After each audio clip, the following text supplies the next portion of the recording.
নমস্কার, বাঙালির পেট পূজা চ্যানেলে আপনাদের সকলকে জানাই স্বাগত। বর্ষাকালের অতি পরিচিত একটি সবজি হলো শাপলা। আজকে আমি এই শাপলা রেসিপি শেয়ার করব। এই শাপলা খুব কম সময়ে অথচ টেস্টি করে কিভাবে রান্না করা যায় সেটাই আপনাদের সঙ্গে শেয়ার করব। আমি কিছু শাপলা কেটে ধুয়ে পরিষ্কার করে নিয়েছি। শাপলাগুলো একটু সরু সরু আছে, অনেক সময় অনেক শাপলা এর থেকে একটু মোটা হয়। শাপলা সরু বা মোটা যাই হোক না কেন, শাপলাগুলো কিন্তু মাঝখান থেকে কেটে অর্ধেক করার প্রয়োজন নেই, শুধু গায়ের খোসাগুলো ছাড়িয়ে নিয়ে এরকমভাবে কেটে নিলেই হবে। এবার এই শাপলাগুলোর মধ্যে আমি অল্প করে একটু নুন মাখিয়ে নিচ্ছি।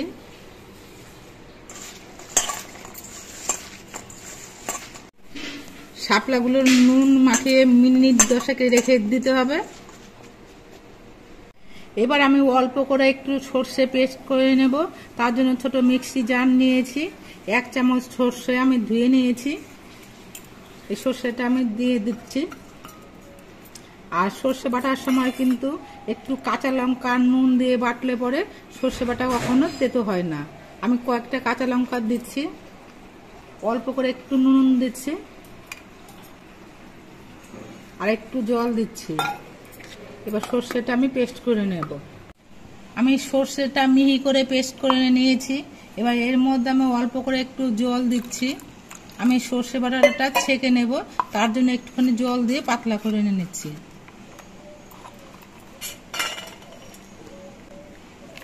অনেক সময় দেখবেন সর্ষে বাটা দিয়ে কোনো কিছু খেলে পরে হজমের অসুবিধা হয়, তো এইভাবে ছেঁকে নিয়ে যদি খাওয়া হয় তাহলে কিন্তু কোনো হজমের অসুবিধা হয় না।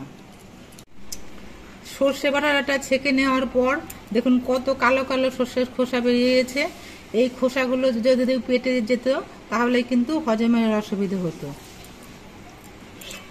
এবার এই সর্ষে বাটাটা আমি ঢেকে রাখছি আর খোসাগুলো ফেলে দিচ্ছি। শাপলাগুলো আমি নুন মাখিয়ে 10 মিনিটের মতো রেখে দিয়েছিলাম। শাপলা থেকে দেখুন অনেক জল বেরিয়েছে। এবার শাপলাগুলো আমি একটু চিপড়ে নিয়ে তুলে নিচ্ছি, অন্য একটা পাত্রের মধ্যে রেখে দিচ্ছি। এই জল শুদ্ধ যদি শাপলাগুলো রান্না করা হয় তাহলে শাপলাগুলো কিন্তু একেবারে গলে যাবে।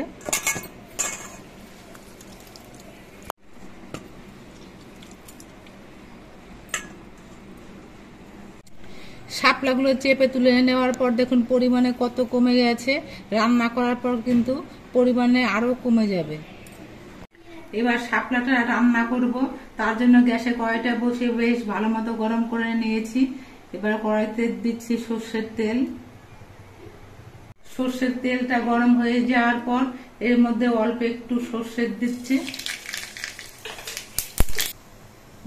কয়েকটা চেরা কাঁচা লঙ্কা।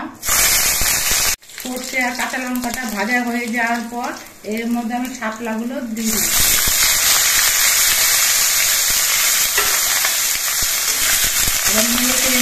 নিতে হবে। আমি শাপলাগুলোর মধ্যে নুন মাখিয়ে রেখেছিলাম, সর্ষে বাটার মধ্যেও নুন দিয়েছি, সেটা খেয়াল রেখে নিয়েই অল্প একটুখানি নুন দিচ্ছি অল্প করে একটু হলুদের গুঁড়ো। এবার নুন হলুদ দিয়ে নেড়ে মিশিয়ে নিতে হবে আর শাপলাগুলো কিছুক্ষণ ভেজে নিতে হবে। গ্যাসের ফ্লেমটা এই সময় কিন্তু মাঝারিভাবে রাখতে হবে।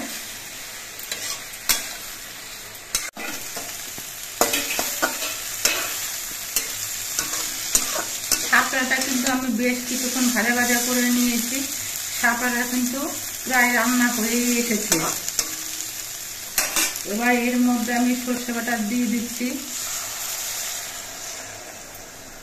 সর্ষে বাটাটা ছেঁকে নেওয়ার জন্য একটু জল দেওয়া হয়েছিল, এই জন্য সর্ষে বাটাটা একটু পাতলা হয়ে গেছে।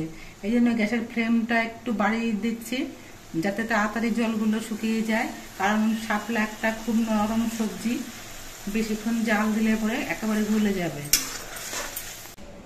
শাপলাটা রান্না হয়ে যাওয়ার পর আমি একটা ছোট্ট থালার মধ্যে বেড়ে নিয়েছি। আমি রান্না করার জন্য কতটা শাপলা নিয়েছিলাম আর রান্না করতে করতে দেখুন পরিমাণে কতটুকু হয়ে গেছে। সর্ষে বাটা দিয়ে কিছুক্ষণ রান্না করার পর সব জলগুলো দেখুন শুকিয়ে গেছে আর একটু মাখো মাখো ভাব তৈরি হয়ে গেছে। আমার শাপলার রেসিপিটা তৈরি হয়ে গেছে। এবার আমি গ্যাসটা অফ করে দিচ্ছি। আপনারা দেখতে পেলেন আমি কীভাবে শাপলা রেসিপিটা তৈরি করলাম। এই রেসিপিটা খুব সহজভাবে তৈরি করা হলেও খেতে কিন্তু হয় খুবই টেস্টি। তো বন্ধুরা, আমার ভিডিওটা যদি আপনাদের ভালো লাগে তাহলে ভিডিওটিতে একটি লাইক, আর নতুন বন্ধু হলে চ্যানেলটিকে সাবস্ক্রাইব করে দেবেন। সকলে সুস্থ থাকবেন, ভালো থাকবেন। দেখা হবে পরবর্তী একটা ভিডিওতে।